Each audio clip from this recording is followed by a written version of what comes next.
ఓర్పు పట్టగలగడం చేతకానితనం కాదు.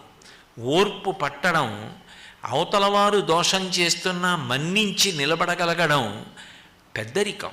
అటువంటి ఓర్పు మనిషికి అపూర్వమైనటువంటి ఆభరణం.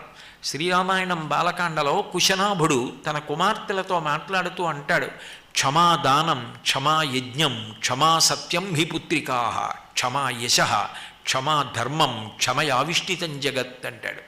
అమ్మా, ఓర్పుని మించిన యజ్ఞం లేదు, ఓర్పుని మించిన ధర్మం లేదు, ఓర్పుని మించిన దానం లేదు.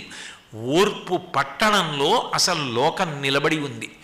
అందరికీ కోపం వచ్చి అందరూ ఓర్పుని విడిచిపెట్టేస్తే అసలు లోకంలో శాంతి ఎక్కడుంటుంది?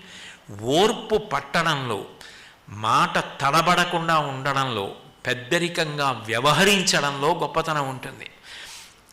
ఓర్పుకి మారు పేరు భూమి.